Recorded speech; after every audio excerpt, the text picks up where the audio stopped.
का सोल्जर उसे आकर बताता है कि उन्हें माउंट सोंगा की केव में एक लड़की की ड्रेस का टुकड़ा मिला है जो सिर्फ नोबल फैमिलीज की लड़कियां पहनती है। अब स्योंग को विश्वास हो गया कि जाइजी जिंदा है और जाइजी का सो कॉल्ड लवर काइसोंग से भाग गया है। स्योंग अपने सोल्जर को उस लवर के बच्चे को पकड़ने का ऑर्डर देता है और जाइजी का भी पता लगाने को कहता है। हवान और जाइजी अपने बचपन वाली मुलाकात को याद करके स्माइल कर रहे थे। देन हम उसी बचपन वाली मोमेंट में पहुंच जाते हैं। जाइजी के गलत एड्रेस बताने के बाद हवान और स्योंग काफी टाइम तक भटकते रहे थे। देन एक आदमी उन्हें मास्टरमिन का घर दिखाता है। फाइनली ये दोनों मास्टरमिन से मिल लिए। स्योंग मास्टरमिन को बताता है कि एक चोर ने हमें गलत एड्रेस बता दिया था। हवान कहता है कि उसने तो हमसे पैसे भी ले लिए, ये कहकर कि वो वैली का मालिक है। तभी जाइजी का भाई जाइजी को कान पकड़कर घर लाता है क्योंकि जाइजी ने अपने घर से भी चोरी की है। हवान कहता है कि ये तो वही चोर है। जाइजी अपने फादर से माफी मांगती है तो हवान हैरान हो जाता है कि मास्टरमिन का तो एक ही बेटा है, तो ये कौन है। तो मास्टरमिन ने बताते हैं कि ये कोई लड़का नहीं है, ये मेरी बेटी है। जाइजी को पैसों की जरूरत थी इसलिए उसने ये सब किया, पर मास्टरमिन उस पर गुस्सा करते हैं। तो एक छोटा बच्चा आकर मास्टरमिन से कहने लगता है कि अब मुझे सजा दो, मैं चोर हूँ और जाइजी ने तो मुझे पैसे देकर बचाया है। अपने पेरेंट्स के मरने के बाद मैं डेट नहीं चुका पाया तो वो लोग मुझे स्लेव बनाकर बेचने वाले थे, तो जाइजी ने उन्हें पैसे देकर मुझे खरीद लिया। इस बच्चे का नाम शिम है। प्रेजेंट में जाइजी कहती है कि मैं उस पल को कैसे भूल सकती हूँ, तब मैं स्योंग से पहली बार मिली थी और ये तो फर्स्ट साइट वाला लव है। ये सुनते ही पता नहीं क्यों पर हवान को गुस्सा आ गया, शायद उसे जेलसी हो रही है। जाइजी कहती है कि तुम दोनों में ज्यादा हैंडसम तो स्योंग ही है ना।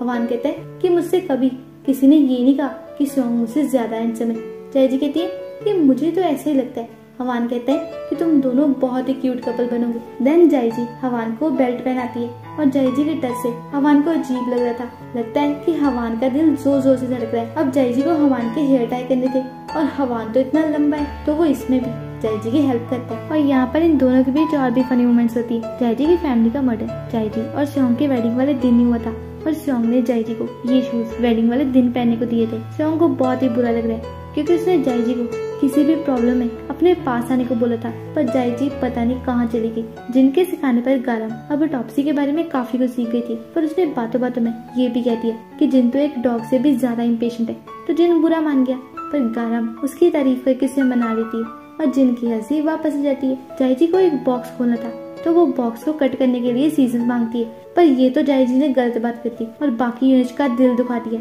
दरअसल यूनिट बनने के लिए इन्हें अपने टेस्टिकल्स रिमूव करवाने पड़ते, तो वो कट वर्ड का यूज नहीं करते, इससे वो हर्ट हो जाते। तो अब जाइजी को अकेले ही ये बॉक्स उठाना पड़ेगा। बाहर प्रिंस म्यूंग स्टिक वाले गेम सीख रहा था जहाँ पर बाकी सब भी थे, तो प्रिंस म्यूंग अपना निशाना लगाता है और स्टिक सीधा जाइजी की ओर जाती है, पर स्योंग स्टिक पकड़ लेता है। थैंक गॉड जाइजी बच गई। क्वीन जाइजी से मिलकर बहुत ही खुश होती है। प्रिंस हायुन स्योंग को पसंद करती है और वो बहाने से स्योंग को प्रिंस म्यूंग को स्टिक वाली गेम सिखाने को कहती है। जाइजी का तो दिल कर रहा था कि वो अभी स्योंग को सब कुछ बता दे, पर वो ऐसा नहीं कर सकती। तभी वहाँ ताई आ जाता है और वो जाइजी को व्हील बैरो देकर अपने साथ ले जाता है, पर जाइजी बहुत ही थक गई थी और ताई उस पर गुस्सा करता है। जाइजी कहती है कि मारो, ठीक है मुझे मारो और फिर तुम भी मेरी हेल्प करना, ठीक है। दूसरी तरफ जिन और गारम लैब में धमाका कर देते और सब डर जाते और सामचिन इन पर बहुत चिल्लाता है, पर जिन उसे पैसे देकर चुप करा देते हैं। देन ताई भी यहीं आ जाता है जिसके साथ जाइजी भी है। गारम जाइजी से मिलकर बहुत खुश होती है। दरअसल ये यहाँ पर मैसेंजर की बॉडी लेकर आए हैं, जिसे देखकर जिन बहुत ही खुश होता है क्योंकि उसे रिसर्च का एक न्यू टॉपिक मिल गया। ताई जाइजी को मैसेंजर का चेहरा याद करने को बोलता है क्योंकि ऐसा हवान ने कहा है। देन ताई जिन को मैसेंजर वाला इंसिडेंट एक्सप्लेन करता है। हवान सोल्जर्स के साथ प्रैक्टिस कर रहा था और उसने सारे सोल्जर्स को हरा दिया, तो वो सोल्जर्स को और ट्रेनिंग करने को बोलता है जिसके लिए उन्हें और खाना पड़ेगा, तो वो उन्हें पैसे देकर कुछ भी अपने मनपसंद के खाने की परमिशन दे देता है। सोल्जर्स ये सुनकर बहुत ही खुश होते हैं और हवान भी खुश था। ताई जाइजी को लैब में ही रुकने को बोलता है जब तक मैसेंजर की डेथ का कारण नहीं पता चलता। लैब में जाइजी अपने पोस्टर्स देखती है जिस पर जिन ने लिखा है कि माई लव जाइजी, तो गारम उन्हें छुपा लेती है, पर जिन कहता है कि मैं जाइजी से बहुत प्यार करता हूँ और जाइजी ने गाइसोंग के सारे केसेस को सॉल्व किया है। दूसरी तरफ स्योंग हवान को नहीं बताता कि उसे मानसिक की बेची आइटम्स में एक कंपास मिली है जो उसके फादर की है। लैब में जिन बॉडी पर राइस पॉइजन टेस्ट करता है जिससे ये पता चलता है कि इस मैसेंजर की डेथ पॉइजन से हुई है। ये पॉइजन वही था जो उस एरो पर लगा था जिसे किसी ने हवान के राइट शोल्डर पर मारा था। ये बात जाकर जाइजी हवान को बताती है, पर अभी तक ये नहीं पता चला कि उन वेडिंग प्रेजेंट्स के साथ सीक्रेट लेटर कहाँ से आया। जाइजी कहती है कि इसका मतलब उस मैसेंजर की डेथ मेरे घर आने से पहले हुई थी। ऐसा ही हुआ था, किसी ने मैसेंजर को मार दिया और वेडिंग प्रेजेंट में सीक्रेट लेटर रखकर खुद उन्हें डिलीवर करने वहाँ से निकल गया। तो मतलब जो मैसेंजर जायजी के घर वेडिंग प्रेजेंट लेकर आया था वो कोई और था, और शायद जायजी ने उसका फेस भी देखा था पर उसे याद नहीं आ रहा। हवान कहता है कि मैं समझ सकता हूँ, मुझे भी उस साल के बारे में ज्यादा कुछ याद नहीं है जब मेरे भाई की डेथ हुई थी। जायजी कहती है कि मेरे फादर को आपकी बहुत चिंता थी।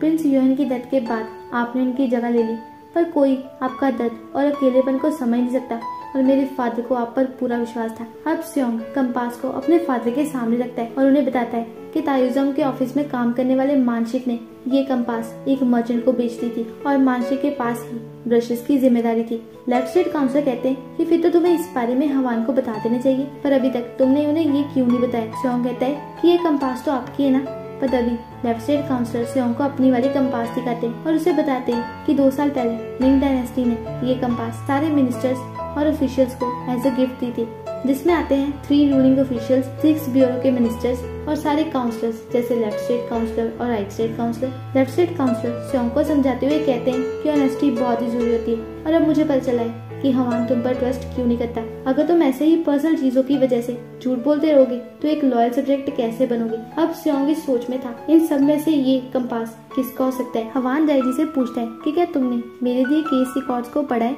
जायजी कहती है कि जी हाँ, मैं हर रात उन्हें रीड करती हूँ। हवान जायजी को बताता है कि जल्दी ही एक पब्लिक रॉयल लेक्चर रखवाया जाएगा और किंग ने मुझे रॉयल लेक्चर के थ्रू कल्प्रिट को पकड़ने को बोला है। इन सारे केसेस का इंचार्ज तुम्हारा फियांसे स्योंग है, तो वही लेक्चर देगा। तो क्या तुम रॉयल लेक्चर को अटेंड कर पाओगी। जायजी कहती है कि मैं ये कर सकती हूँ और मैं ये जरूर करूंगी। इसी बीच हम उस मोमेंट को देखते हैं जब स्योंग ने जायजी को शूज वाला गिफ्ट भेजा था, जिसके साथ एक लव लेटर भी था। जायजी बहुत ही खुश थी कि उसका होने वाला हबी बहुत ही रोमांटिक है, और वो गारम से कहती है कि शादी के बाद मैं अपने हस्बैंड को तुम्हारे लिए भी एक अच्छा सा हबी ढूंढने को बोलूंगी, क्योंकि मुझे पता है कि स्योंग उन लोगों को कभी हर्ट नहीं करेगा जो मेरे लिए बहुत बहुत स्पेशल है। तो प्रेजेंट में अब आता है रॉयल लेक्चर का दिन और हवान की एंट्री होती है। देन सब अपनी जगह पर बैठते हैं। इस लेक्चर में अगर किसी को भी केसेस के रिलेटेड कुछ पता है तो वो बेझिझक उसे शेयर कर सकता है। अब स्योंग सबको तीनों मर्डर्स की डिटेल्स एक्सप्लेन करता है। पहला मर्डर 15 दिन पहले हुआ था, जिसमें एक मर्चेंट का मर्डर हुआ है और कल्प्रिट ने इस मर्चेंट के पेट पर एक वर्ड लिखा था सॉन्ग। दूसरा मर्डर 5 दिन पहले हुआ है और विक्टिम एक स्नेक हंटर था। फर्स्ट और सेकंड विक्टिम का एक दूसरे से कोई रिलेशन नहीं था, और कल फिर से एक पर्सन का मर्डर हुआ है जिसकी बॉडी सामचिल ने खुद देखी है। तो सामचिल सबको बताता है कि उसने बॉडी ले जाते सोल्जर्स से सुना है कि मिस्टर किम की पीठ पर एक वर्ड लिखा था म्योर। जिन्हें ये सब सुनकर सोच में पड़ जाता है और पोस्टर्स लेकर अपनी लैब आ जाता है। सब सोच रहे थे कि शायद ये कोई सीरियल किलर है, और एक बात ये भी थी कि तीनों विक्टिम्स सीनियर सिटीजन थे। अब स्योंग तीनों केसेस की डायरेक्शन बताता है, जैसे पहले केस की डायरेक्शन है साउथ, दूसरे की है नॉर्थ और थर्ड केस की है वेस्ट। तो अब बचा ईस्ट। अगर कल्प्रिट डायरेक्शंस को फॉलो करे तो नेक्स्ट मर्डर ईस्ट की साइड होगा। स्योंग हवान से कहता है कि अगर आपकी परमिशन हो तो मैं अपने सोल्जर्स को ईस्ट की साइड सीनियर सिटीजन्स को प्रोटेक्ट करने भेज दूं, पर हवान इसमें जायजी की एडवाइस मांगता है। अभी भी कुछ लोगों को ये नहीं पता कि पैलेस में एक नया यूनिट आया, तो हवान जायजी को सबके सामने इंट्रोड्यूस करता है और सबको बताता है कि इसी यूनिट ने हमारी एलम वाटर वाली मिस्ट्री को सॉल्व किया है। जायजी कहती है कि मैं स्योंग की सारी बातों से एग्री एक्सेप्ट किलिंग की डायरेक्शंस। तो स्योंग उससे इसका रीजन पूछता है। जायजी कहती है कि हमें सबसे पहले दोनों वर्ड्स सॉन्ग और म्यूर का मीनिंग ढूंढना चाहिए, क्योंकि शायद हम सेकंड विक्टिम का कोई क्लू मिस करें। स्योंग कहता है कि क्या अगर हमें ई साइड एक और बंदे की लाश मिल गई तो क्या तुम इन वर्ड्स का मीनिंग ढूंढकर उस फोर्थ विक्टिम को बचा लोगी। जायजी कहती है कि आपको लगता कि मर्डर्स की डेट्स कुछ अजीब है, क्योंकि अगर कल्प्रिट सुपरस्टिशन में विश्वास करता है तो वो सही डायरेक्शंस के साथ सही डेट्स भी चूज करता है। अब जायजी हवान से कहती है कि मैं नेक्स्ट मर्डर की लोकेशन पता कर सकती हूँ। हवान कहता है कि क्या तुम उस बुक को पढ़ने जाती हो जिसमें फॉर्च्यून डेट्स और डायरेक्शंस के बारे में लिखा है। जायजी कहती है कि हाँ, मैं उसे रीड करना चाहती हूँ, पर हवान को ये बुक तो पूरी याद है, तो बुक मंगवाने की जरूरत ही नहीं पड़ती।